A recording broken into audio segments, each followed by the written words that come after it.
Confronting the pride and shallow reasoning, my response to an atheist's? Your argument is not the display of intellectual rigor that you imagine it to be. It is the parade of shallow presuppositions wrapped in the illusion of neutrality.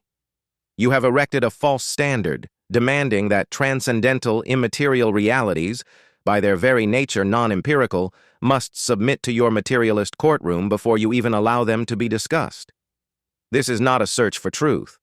This is the stubborn gatekeeping of your finite presuppositions. Your refusal to acknowledge transcendental morality is not because the evidence is lacking. It is because you have chosen blindness. You are like the Pharisees who saw miracles but claimed they needed more signs. Matthew 12:38-39. What you demand is not more evidence. You demand a universe that conforms to your bias. The prideful heart that demands God, morality, and metaphysics to appear in a test tube is the same heart that refuses to hear when God speaks plainly through his creation. Romans 1:20. You are not neutral. You are not objective. You are in rebellion. Your position is not one of careful reasoning, but rather one of intellectual dishonesty, a self-serving barricade against accountability to your Creator. You do not wish to find God or his moral law. You want to silence them. Rebuttal, breaking the illusion. 1. False presupposition, neutral ground. You presuppose that the starting point of inquiry must be materialist. This is arbitrary. The burden of proof is shared when competing worldviews collide.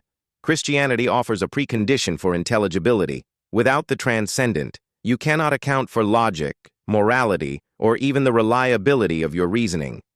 You demand evidence for the metaphysical using physical tools. This is like demanding to measure love with a ruler. Your entire approach is a category error. 2. The self-defeating claim. You say, if something doesn't exist, there is no explanation for it. But whether something exists is precisely what is under debate. Your assertion prejudges the conclusion before the argument begins. This is circular. Furthermore, you rely on immaterial concepts, logic, reason, truth, even as you deny the transcendent realm that makes them possible.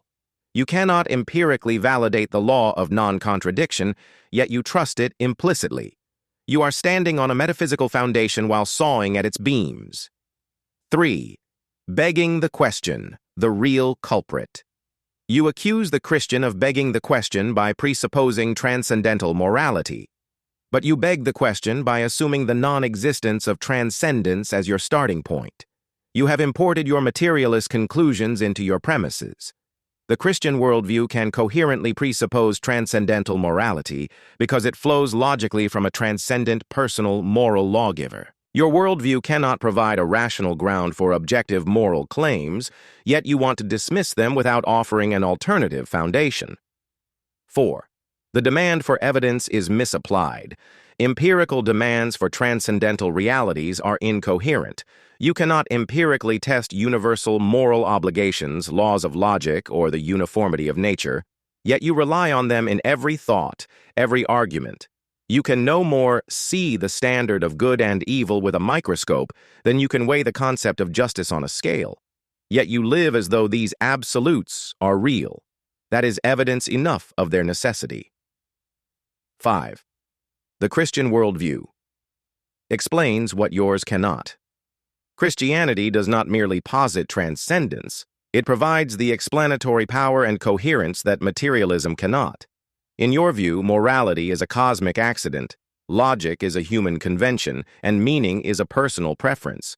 But you do not live as if that were true. When you demand justice, when you condemn evil, when you insist upon truth, you betray your own position. You live as if objective moral values and transcendent truths are fundamental, even as you deny the worldview that makes them possible. You borrow from the Christian toolbox to build your materialist house and then have the audacity to deny that the toolbox exists. Summary. Your argument is self-refuting, your demands misapplied, and your presuppositions unjustified. You are not neutral. You are borrowing from the very transcendent reality you deny. You do not lack evidence. You lack humility. Please like and subscribe to learn more.